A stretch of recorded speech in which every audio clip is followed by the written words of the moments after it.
80% of New Year's resolutions, 80, are broken. They've quit. They're done. They're finished.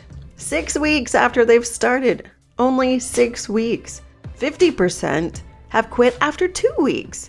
So why bother? What the heck are New Year's resolutions anyway? And why bother?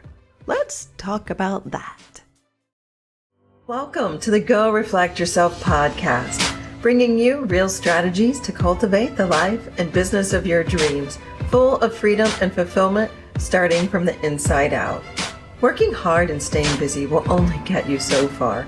To truly become happy, content, and who you're meant to be, we have to move beyond physical capacities and begin to look from within. We have to change our thoughts and our mindset into our most powerful assets, transforming you to take inspired action so you can become a better version of yourself and to have the life of your dreams. You are stronger than you believe. You have greater powers than you know. Welcome to this episode of Go Reflect Yourself. Thank you so much for being here. My name is Heather J. Crider. I'm your host, and there's so much to talk about today. But most importantly, we are coming very, very quickly at the end of 2019. So the infamous New Year's resolution conversation is upon us now. More importantly, though, right now, I think we're starting 2020. We've got not only a brand new year, we have a brand new decade upon us. So I think it's more important than ever to really stop and reflect on where we're at and where we're going. But here's the thing. New Year's resolutions, call them goals, call them I'm gonna stop this, I'm gonna do that, I'm going to achieve this. Do they really work? And what is a New Year's resolution anyway? It's so funny. Several years ago, I posted a meme of the gym. I can't even remember what the picture was, but it was in December, the image of a gym and maybe one or two people in it, nice and quiet. And then January hits, especially the first week, and it's like a WWF wrestling match. There's people everywhere and bodies flying, and it's just a massive ordeal. And it's such an ironic thing because every single year it happens. Health and fitness and getting back in shape is the number one thing that people want to resolve or improve upon in the coming year. And that New Year's resolution, I'm going to get in shape. I'm going to eat better. I'm going to look better. I'm going to feel better. All of these things. So that's why gyms love it, because that first month, especially the first 3 weeks, it's really busy. But people who regularly go to the gym hate it because the first few weeks are so busy and packed, and 90% of the time people aren't going to stick it out. And I'm not saying don't go. If you've not ever gone to the gym and you want to go in January, go by all means. But here's the bigger question. Why January? Why not March? Why not June? Why not August, September, whatever? And I think we all know the answer. It seems very clear. January is a new beginning. It's a fresh start. But it doesn't work out. I'd like you to really think about the resolutions that you've set. And I don't mean this in a bigger overarching term that people are doomed to failure. I don't mean that at all. I just mean if we're going to continue to succeed and push forward and really have a exceptional way and an extraordinary growth, we have to take a look at a few things. And let's just be honest, New Year's resolutions, they don't work. They just don't. 50% quit after the first 2 weeks. 6 weeks. So we're talking from January to mid-February. 80% have quit on those New Year's resolutions. So why bother? So I'd like to ask you, when you sit down and you think about New Year's resolutions, what exactly do you think about? Do you just think about, this is what I want, and that's it? Because that's the reason why people fail. It's not so much that they've set a goal, it's that they don't have the backup to make it consistent. They don't have a real plan. So that's what I'd like to give you today, is the plan, and to really show you what it takes in 2020 to have a more successful and productive year, and really to be extraordinary and to have extraordinary growth, and to really be able to start moving closer in to that consistent, joyous, happy life that is well-rounded, and all of the key areas have clarity and have success. So let's talk about that a little bit. So I'd like to first ask you, I think I've already said that a couple times, but so it's the second or third time I'm asking you, whatever. What do you do instead? Instead of saying, this is my New Year's resolution, what can you do instead? And there's several ways to look at this, and I'm going to give you a couple, but the first thing is a suggestion of, in December, right now is a great time to plan. December historically for me has been, I try to set at least 2 solid days to really plan for the next year. And by planning, I don't mean aligning every single day with tasks. It's more about a reflection period. And the way you do it is, if you can set a day or two aside, if you give yourself 2 or 3 days, it's much more productive, because this is a lot and it's heavy. And to really have growth, we have to be honest with ourselves. So being true to the name of what you're listening to right now with Go Reflect Yourself, you really have to have a reflection period and have some honest conversations. So what you start with, though, is to look at each month. So right now, 2019, I'm going to set aside December 27th, 28th, and 29th minimum. And what I'm going to do is I'm going to get a brand new journal, and I'm going to go back to January 2019. I'm going to take a look at that month. I'm going to look at my calendar. I'm going to look at my bank accounts. I'm going to take a look at the business production, the personal production, if you will, all the key areas of my life. I'm going to start, and I'm going to create a journal and an entry for each of those key areas. And I'm going to look at each month, and I'm going to say, what were the successes for that month? What did I do well?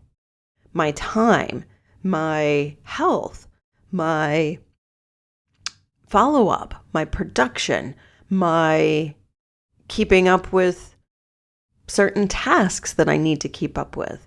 So I might have a business category and then have a couple things in the business category. And then I might have a personal and then a couple things in the personal. This really is, that's why I said this reflection period, it's really important, because if we want to have that ultimate fulfillment, if we want to have that harmony in all of those key areas of our lives, we have to look at them and we have to be honest about what's working and what's not. So that's the first thing.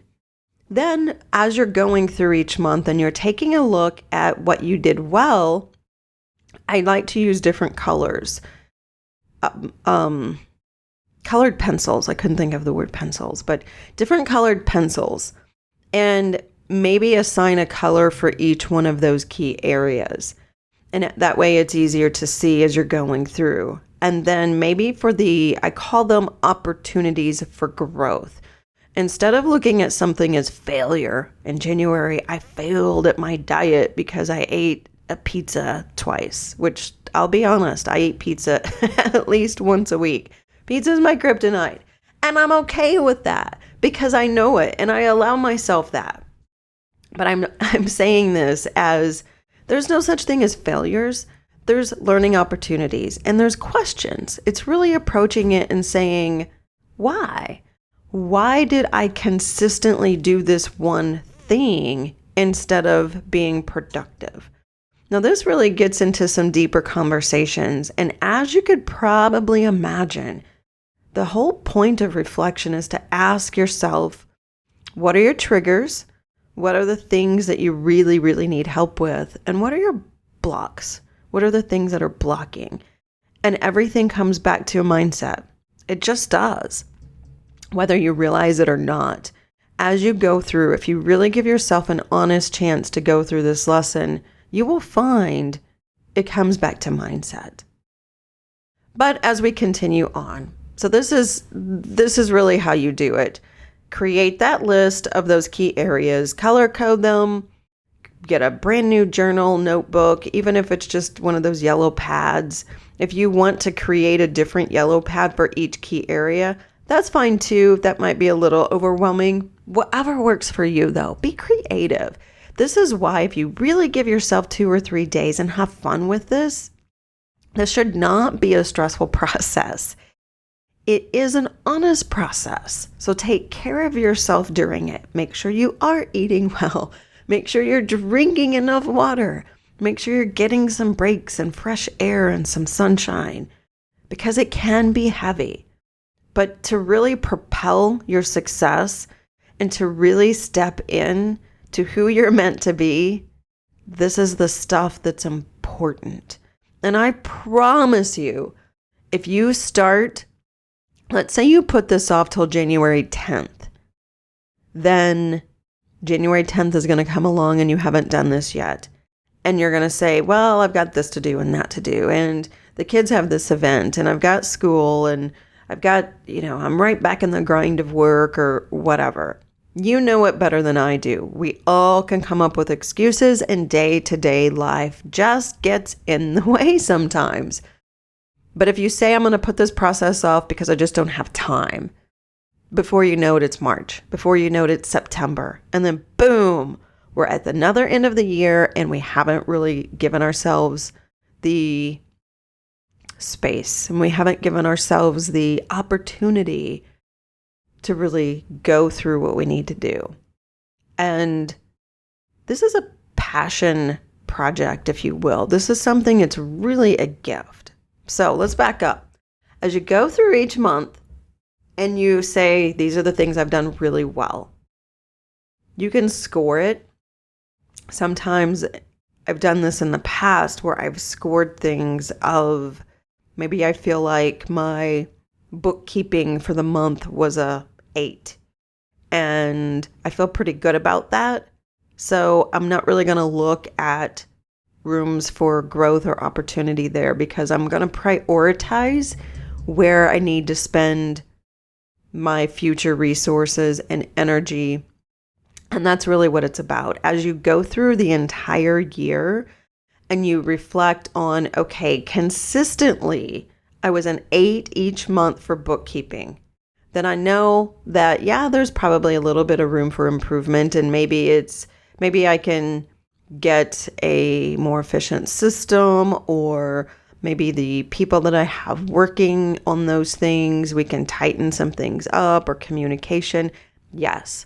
But the whole point is to look at each of those areas and say, okay, this particular thing, let's go back to diet, because that's a very common one. And it's important. It's very important for us to be healthy. If we're not healthy, we can't give to ourselves. We can't give to our clients. We can't be in service of others if we're not healthy. So let's take a look at that. And let's say January, we had a 6. We came off pretty strong, but it kind of dipped a little. 6 isn't bad, but there's some room for growth. And let's say February, we really just kind of gave up. We did the normal swing, and 6 weeks later, we completely gave up, and February was a 3. Then we kind of got frustrated, and then March came, and we're like, okay, spring's coming. I got to kick it back in gear. And let's say we gave our diet an 8. Then we go on throughout the month. And as we can see, the consistency was all over the place. And when we really look at why, and that's the next layer, is say why. What did I do that month that did not serve me in setting this thing up for success? You can say these are the things that I did successfully, and these are the things I did not. So maybe one month was meal plan. Maybe one month, every single Sunday, you had a meal plan, you went grocery shopping, you made your meals for the entire week. So you were able to get ahead of it.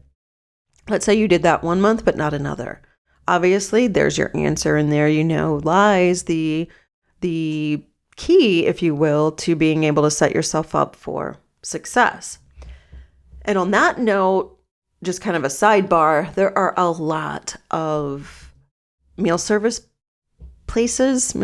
order places, Green Chef, HelloFresh. HelloFresh is probably one of the favorite ones that I've used.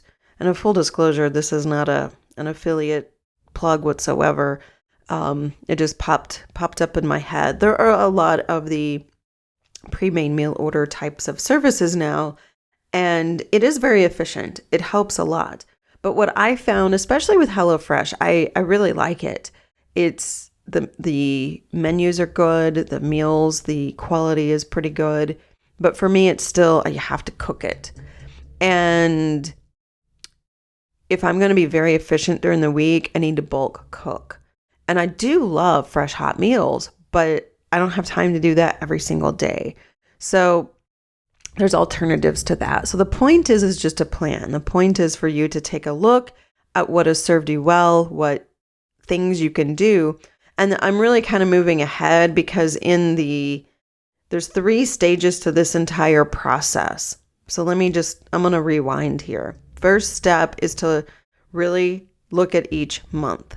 It's to look at what each life area is, meaning what are the most important priorities in your life, and just pick them. Your health, your success in your job, your success in your business, and then you can break those down. Your relationships, maybe, your ability to grow spiritually or mentally or by learning a new skill. You need to set those first and foremost. Hopefully you did this last year, so you already know. But if you haven't done it, it's really important. And this all goes back to that life priority balance of these are the major things in my life that you want to have harmony with. Because if you haven't listened to some of my earlier podcasts, I'm a big believer in balance is a wasted word. Balance is useless. Balance to me means you have to give and take. And life isn't about balance because, and most people, when they think of balance, they think of life-work balance, and life isn't really about that because work is part of us. That's who we are. And to say that one has to give and the other has to suffer, I think that sets our minds and our success up for a little bit of inconsistency with happiness and fulfillment. And that's the deeper goal here, is to create happiness and fulfillment. So what we're trying to accomplish is harmony. We're trying to harmonize all of these areas of our lives to have that fulfillment and success and joy and peace and freedom to know that they can all harmonize together. Yeah, some days I'm going to give more to one thing than another, but that doesn't mean that it's suffering. It means it's a choice, and it means that I've set myself up to be successful. So I'm not spending all day cooking every day. I may spend Sunday afternoon cooking. Therefore, other areas in my life can have my time and attention. So hopefully that makes sense. But that's what this is all about, is setting yourself up for success. At the beginning of the year, when you go through each of those key areas, get your journal, color code it, make it creative. So now what we're doing is we're going through each month and we're just identifying. We're identifying what we've done well, what we maybe have done not so well, those opportunity areas. Now, here's the kind of the pivot point, and this is the next step of creating the future. So 2020, how do we make this a amazing year? We've gone through each month for 2019. We've taken a look of what's worked, what opportunities we had. We've color coded it. We've rated it. We've gone and we've said, okay, this is the consistency. And if you really, really want to get crazy, you can create a graph. And In some business planning areas, I do recommend that. But for this conversation right now, we're going to keep it simple because what we're trying to do is we're trying to create a life that we desire. And we're trying to set this next year up for us to be that best version of ourselves in those areas. And maybe you've done everything well and you're very happy and you're very content. So maybe the question is what can you challenge yourself to grow further in? It's not about looking at all these areas suck. My life is bad. It's not about that whatsoever. It's about having more and really tapping into those resources that we all have inside of us and saying, okay, this is going well. Now, how can I make it great? How can I make it extraordinary? And if you don't know what that future version of yourself is, that's kind of a sidebar of this whole process. And I always recommend when I'm working with people one-on-one or business owners or even executives that feel like that they're working on other things, this kind of becomes a sticking point. And what I mean is, I believe that we have to take a look at that future version of ourselves, meaning who is it we want to be? What do we want to look like? How do we want to walk? What is our confidence? All of those things. Because that future version of ourselves is going to help with our daily actions. It's going to help with our consistency. It's going to help with our motivation. And if we really don't know who we want to become, even if you're perfectly content right now, there's a better version of you in the future. And for you to get there, you have to see it a little bit and you have to identify and you have to say, hey, I can be better at this or that. Or maybe it's just a goal you've always wanted to accomplish. Maybe you wanted to learn the piano or learn another language, things like that. It really can be that simple. But if you haven't been able to really take a look at that future version, now's the time. And if you haven't really been able to accomplish it and you're struggling with that, then maybe this is one of those moments where you can seek the help of a coach, or you can really start digging in and asking yourself these questions of who do you want to become and why, and what's holding you back, and what are these mental barriers. And I'm happy to provide a complimentary 30-minute strategy call to help that, if that would serve and be of value to you. There's many other resources that can help you as well. But I believe this is a very important step. And the bottom line is the bigger version of yourself, the bigger goal, the bigger who you want to be is what's important, and that's what's going to drive you. So if you've had issues creating that or seeing it or even believing it, this is a time to kind of sidestep and ask some of these questions and maybe get some, I think, I don't like using the word help. That's why I'm stuttering. I think it's support. It's a different perspective. It's an ally in your future self to be able to have those people that have a different perspective and resources that can get you to see and tap in and have that belief. Sometimes people don't have the belief in themselves and we have to borrow it from other people. And I'm happy to believe in you or to believe in anybody if that will help you to believe in yourself more. So that's an important step. But your actions, this is a question. So these are some of the questions you can ask yourself. Reflection is all about questions. And maybe before you start going through the year, you can ask these questions of yourself. Have your actions this past year been in alignment with who you want to be? That bigger goal, that bigger person. So have your actions this past year been in full alignment in serving to become that bigger version?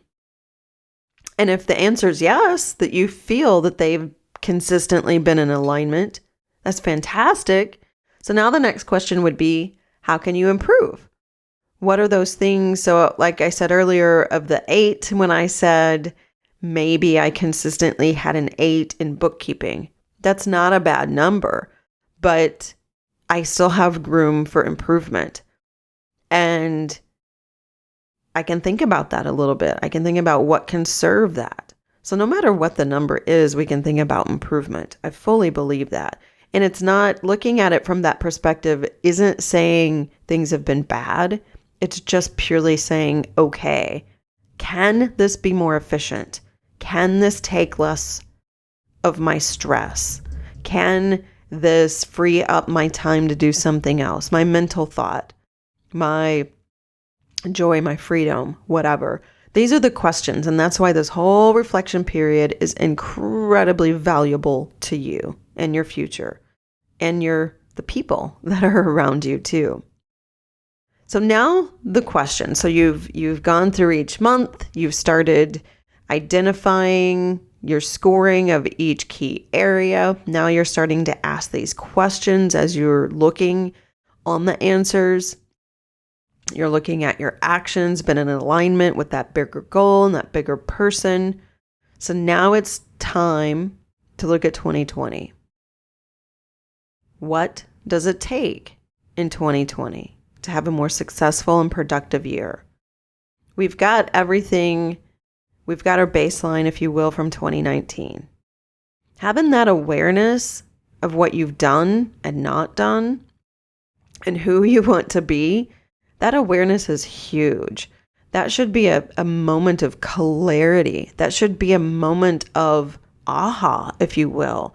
When you have it down on paper in black and white and color, all the colors, it's very liberating to see and to show and shine light on what is going well. Do more of that. What's not going so well? What opportunities do you have? So it's all about, the key is all about consistency, habits, and belief. Belief really is the key. It's the secret. But you have to have the consistency, the competency, the confidence from consistency to sometimes prove your belief. You have to have habits to be able to have that consistency as well. So here's what you do for 2020. You do the same thing, but in a more condensed way. So you're going to create, and I love putting it on paper first, and then you can transfer it to a digital calendar and really kind of break it down if you want.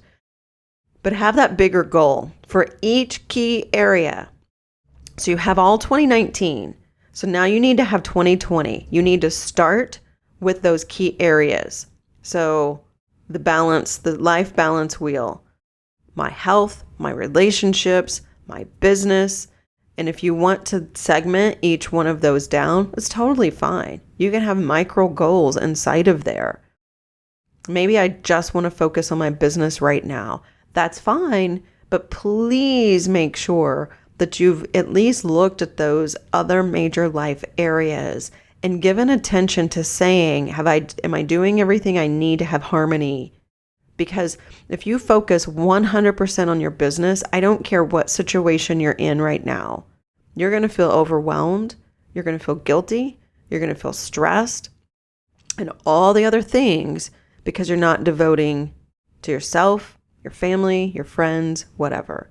And yes, there's priorities and blah, blah, blah, and we can talk about that later or offline. But my point is do not overlook the importance of the entire life balance, because that's what creates ultimate fulfillment.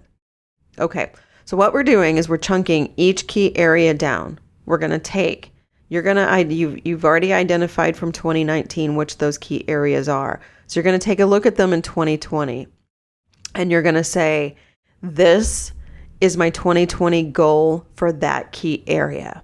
Maybe my business is a certain dollar amount. Maybe it's a certain title. Maybe it's a brand new business. Whatever that is, you're going to identify it. And you're going to go through each of those areas and you're going to talk about what those goals are. Now, the bigger picture of who you want to become That's everything. That's how you feel. That's how you walk. That's how you talk. That's the car you drive, the house you live in. It's the relationships you have. It's the feelings. It's what you believe. That's what we're really trying to create here. But to kind of start to slice it down a little, we're going to look at each of those key areas of our life balance wheel of what's important to you. And then what we're going to do is we're going to go through each month and we're going to say January. And we're going to say, what are the things I can do each month that will serve those key areas? So yes, this is going to take some time. Absolutely. That's why we suggest doing at least 2 or 3 days to do this whole process. But it sets you up for success. I promise you. If you just give it a chance, it will set you up for success that you have never been able to achieve if you do it in this way. I promise you that. Okay, so as you go through each month and you look at those key areas and you identify, these are the things that can serve me best. And you know that because you've already looked at 2019.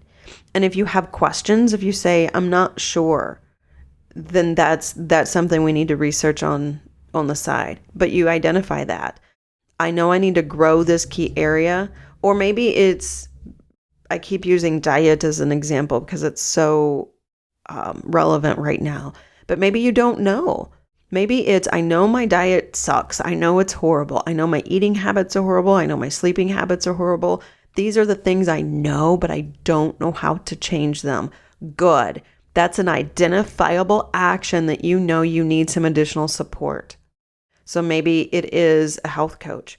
Maybe it's just a buddy or a support person or somebody who has been through that. There's a lot of ways to have resources there. But this is one of those key opportunities, those identifiable actions that you can take that will help serve that. So again, that's why we go back through the entire year of 2019, because we can start to see those holes.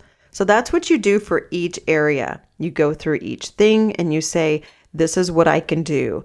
And chances are, once you go through 1 month, it's probably going to be very similar. Now, maybe you already know ahead of time that you're going to take vacation, and that is serving you very well. Maybe you don't have your vacations planned yet for next year, and that's okay too. You can always adjust.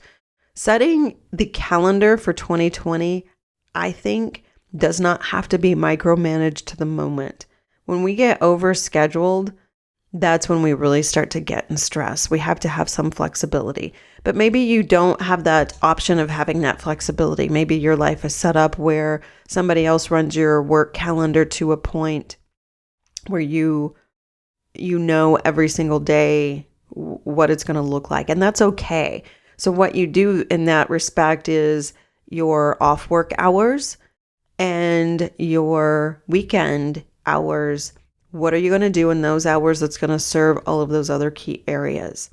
And I know how time and schedules are. Some days I feel like my schedule only revolves around my kids' schedule. And that's something I have to plan for and I have to adjust for. And I have to make sure that I have that flexibility of not knowing every single event that's going to go on the calendar yet. So, okay, I feel like that this was an overview that really is setting you up to understand the consistency.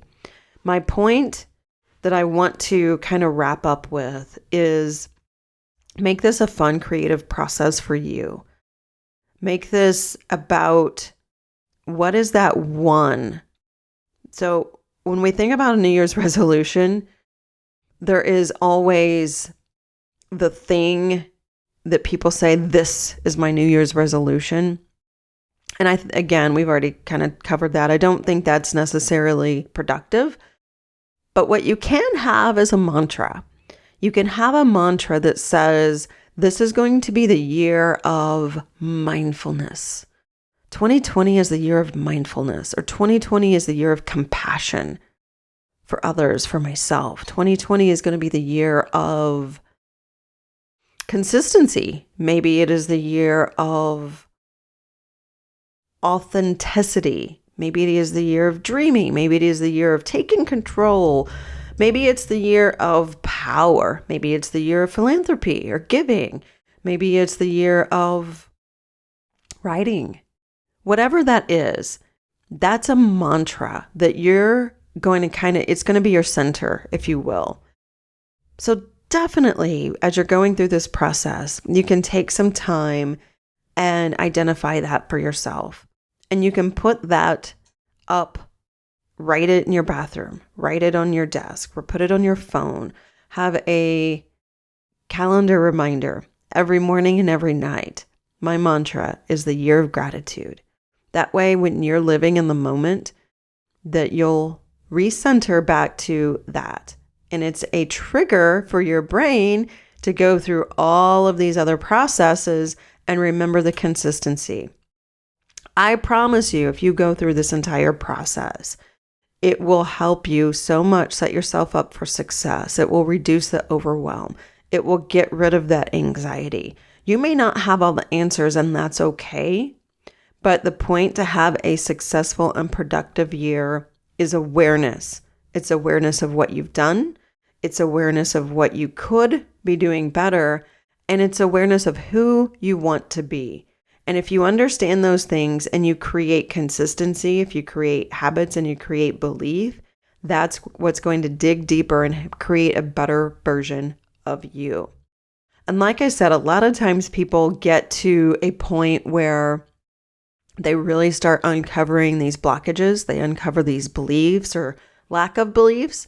They really identify these confidence barriers, if you will, and that's okay. Maybe incorporating a book, maybe seeking additional resources that can help you with those areas. Just you having the awareness is enough to start helping you. Our mindset, the way we think, what we say to ourselves, our daily habits, that's what sets us up for success. And the more that we believe in ourselves, the more that we drive that power and we harness the greatness that's inside of us, the better versions of ourselves we can be, including our consistency and our habits. Because the bottom line is our actions come from everything we've just gone over. Our actions are a direct result of all of that. What we do, the actions we take, comes from all of those things. And if we can't see these things, and if we can't create alignment to who we want to be, then our actions we're just not going to take the action. That's just the bottom line. We just won't. Because we'll start talking about excuses or, there's other things I should be doing, or our brains just will get into this repeating record of habits that don't serve us. Okay, I'm going to come to a close now, and I wish you the greatest success for 2020.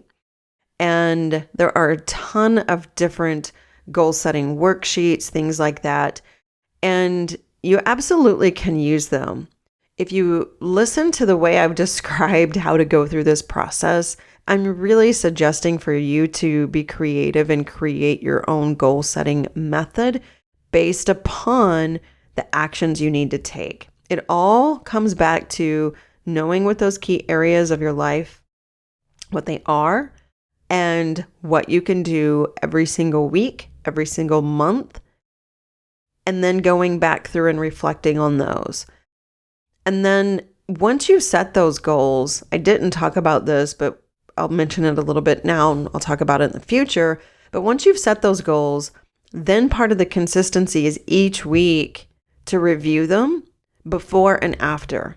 This is part of your daily reflection. This is part of that weekly reflection, and to really look at each of those key areas of your life and say, these were my goals. These were the things I'm doing. These are the things I'm not doing. to keep those up every single week will help you manage them and it'll help you stay consistent. I hope this has been informative for you, and I know 2020 is going to be your year. It's going to be a year of growth, and it's going to be a year of productive, successful reflection. If I can be of any service to you, any help whatsoever, please reach out and let me know. Thank you so much for listening to this episode of Go Reflect Yourself. For more inspired action or to stay in touch, head on over to heatherjcrider.com. Or you can follow me on Instagram at #HeatherJCrider or #GoReflectYourself. Until next time, I'm challenging you to go reflect yourself. We'll see you soon.